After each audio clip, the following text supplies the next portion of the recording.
పోలవరం గురించి వైసీపీ నాయకులు మాట్లాడుతున్నటువంటి తీరు కానీ, పోలవరం గురించి వైసీపీ వారి అవినీతి మరి కరపత్రిక కథనాల గురించి కానీ చూస్తూ ఉంటే మనం చిన్నప్పుడు తరగతి గదుల్లో చెప్పినటువంటి కథ ఒకటి గుర్తుకొస్తూ ఉన్నటువంటి పరిస్థితి.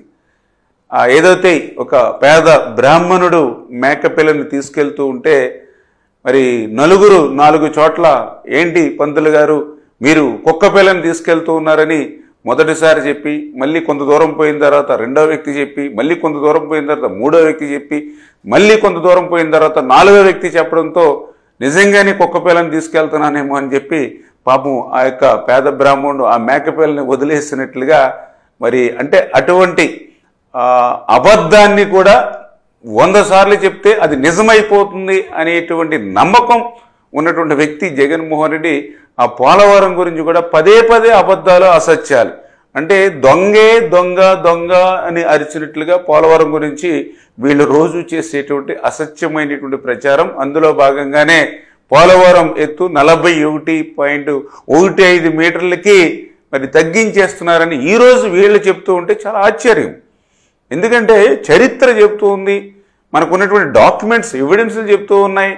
2019కి ముందు పోలవరం చరిత్రలో 41.15 మీటర్లని కానీ 45.72 మీటర్లు కానీ ఎక్కడైనా పోలవరం చరిత్రలో 2019కి ముందు ఎక్కడైనా ఉందా?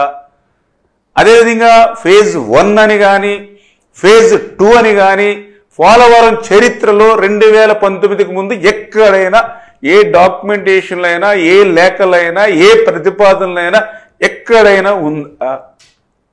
అంటే 2019కి ముందు ఫేజ్ 1 అని లేదు, ఫేజ్ 2 అని లేదు, 41 లేదు, 45 లేదు, ఓన్లీ పోలవరం. దాని నిమిత్తమే ఆ రోజు 2019 తెలుగుదేశం ప్రభుత్వ హయాంలో ఆ రోజు చాలా క్లియర్గా 55,000 కోట్ల రూపాయలకి ఆ రోజు మనం పోలవరం ప్రాజెక్టుకి చంద్రబాబు నాయుడు గారి సారథ్యంలో ఆ రోజు ఆమోదించుకున్నటువంటి పరిస్థితి.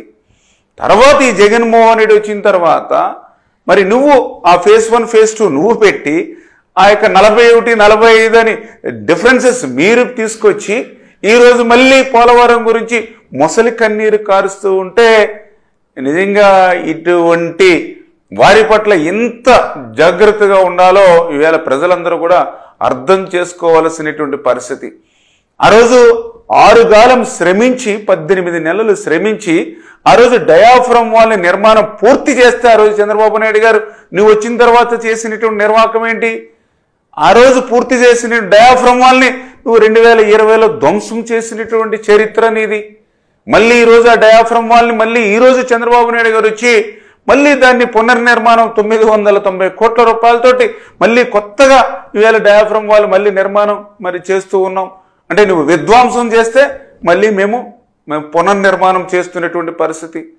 ఆ రోజు నువ్వు 2019లో పాదయాత్రలో ఆ పునరావాస సంబంధించినటువంటి వాళ్ళకందరికీ ఏం చెప్పావు?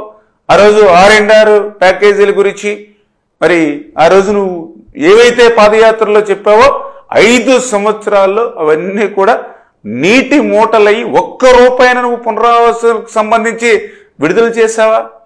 కానీ ఈరోజు మళ్ళీ చంద్రబాబు నాయుడు గారు, ఎందుకంటే ఆ రోజు 2019కి ముందు మరి ఆ రోజు చంద్రబాబు నాయుడు గారు 830 కోట్ల రూపాయలు ఆ రోజు నిర్వాసితులకు ఇచ్చాం.